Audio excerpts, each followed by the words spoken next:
ಇಂದೇ ಡೌನ್ಲೋಡ್ ಮಾಡಿ ಮತ್ತು ನಿಮ್ಮ ನೆಚ್ಚಿನ ಶೋಗಳನ್ನು ಆನಂದಿಸಿ.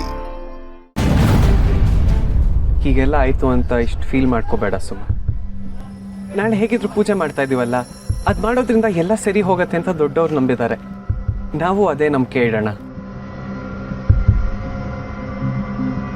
ಗೌರಮ್ಮ ಅವ್ರಿಗೆ ಏನೂ ಪ್ರಾಬ್ಲಮ್ ಆಗಲಿಲ್ಲ ಅಂದರೆ ಅರ್ಧ ಪ್ರಾಬ್ಲಮ್ ಸಾಲ್ವ್ ಆದಾಗೆ ಸಚಿನ್. ಹೌದು ಅಕ್ಕ, ಜಗನ್ ಹೇಗಿದ್ರು ಡಾಕ್ಟರ್ ಅಲ್ವಾ, ಖಂಡಿತ ಅವ್ರ ಅಮ್ಮಂಗೆ ಬೆಟರ್ ಟ್ರೀಟ್ಮೆಂಟ್ ಕೊಟ್ಟು ಅವ್ರನ್ನ ಸೇವ್ ಮಾಡ್ತಾರೆ. ಒಂದು ವೇಳೆ ಗೌರಮ್ಮ ಅವ್ರಿಗೆ ಏನಾದರೂ ತೊಂದರೆ ಆದರೆ ಅದಕ್ಕೆ ನಾನೇ ಕಾರಣ ಅಂತ ಆಗುತ್ತೆ. ಅವ್ವ ಮೊದಲೇ ಈ ವಿಷಯದಲ್ಲಿ ತುಂಬ ಬೇಜಾರು ಮಾಡ್ಕೊಂಡಿದ್ದಾಳೆ.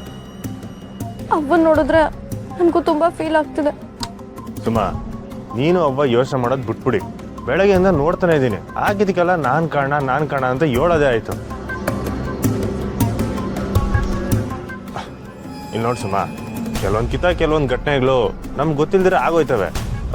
ಅದಕ್ಕೆ ಯಾರೋ ಕಾರಣ ಆಗಿರೋಕ್ಕಿಲ್ಲ, ಆದರೂ ಅದಕ್ಕೆಲ್ಲ ಕಾರಣ ನಾವೇ ಅಂತ ಅನ್ನಿಸ್ತದೆ.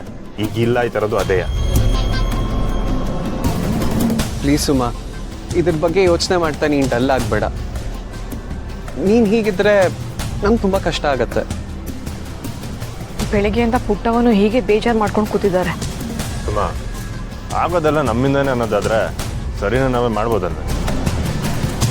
ಅದೆಲ್ಲ ಹಂಗೆ ಹಾಕಿಲ್ಲ ಸುಮಾ, ಆಗೋದು ಆಯ್ತಾ ಇರ್ತದೆ, ಹೋಗೋದು ಹೋಯ್ತಾ ಇರ್ತದೆ. ಇರ್ಬೋದು ಭಾವ, ಆದ್ರೆ ಅಪವಾದ ಬರ್ತಿರೋದು ನಮ್ಮೇಲೆ ಅಲ್ವಾ? ಗೌರಮ್ಮ ಅವರಿಗೆ ನಿನ್ನಿಂದನೇ ತೊಂದರೆ ಆಗಿದ್ದಿದ್ರೆ ಅವರೇ ಪುಟ್ಟಮ್ಮ ಮುಂದೆ ನಿಂತು ನಿನ್ ಬಗ್ಗೆ ಸಚಿನ್ ಬಗ್ಗೆ ಯಾಕೆ ಮಾತಾಡ್ತಿದ್ರು ಹೇಳು? ಹೌದು, ಅಷ್ಟೇ ಯಾಕೆ, ನಾವು ಹೆಣ್ಣೋಡ ಶಾಸ್ತ್ರಕ್ಕೆ ಬಂದಾಗ್ಲೂ ಅವ್ರು ಖುಷಿಯಾಗಿ ಓಡಾಡ್ಕೊಂಡಿದ್ರಲ್ಲ. ಏನೋ ಅವ್ರ ಟೈಮ್ ಕೆಟ್ಟಿತ್ತು, ಅವ್ರ ಮಗ ಇದ್ರೋ ಟೈಮ್ನಾಗೆ ಆರೋಗ್ಯ ಕೈ ಕೊಟ್ಟಿದೆ. ಇನ್ನು ಮುಂದೆ ಎಲ್ಲ ಒಳ್ಳೇದೇ ಆಯ್ತದೆ. ಎಲ್ಲರೂ ಇದ್ರ ಬಗ್ಗೆ ಯೋಚನೆ ಮಾಡೋದು ಬಿಟ್ಟು ಆಗೋದ್ರ ಬಗ್ಗೆ ಯೋಚನೆ ಮಾಡೋಣ. ಸರಿ ಸುಮಾ, ನಾನಿನ್ನು ಹೊರಡ್ತೀನಿ.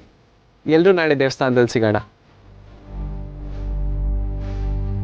ಪೂಜೆ ಆದರೆ ಎಲ್ರಿಗೂ ಪಾಸಿಟಿವ್ ವೈಬ್ ಸಿಗತ್ತೆ. ಸರಿ ಕಲ್ಲ, ನೀವಪ್ಪ ಕಾಯ್ತಾರ, ನೀವು ಹೊರಡು, ನಾವು ಹೋಯ್ತೀವಿ. ಸುಮಾ ಬಾಯ್. ಬಾಯ್ ಬಾಯ್ ಅಕ್ಕ, ಬಾಯ್ ಕಟ್ಟಿ.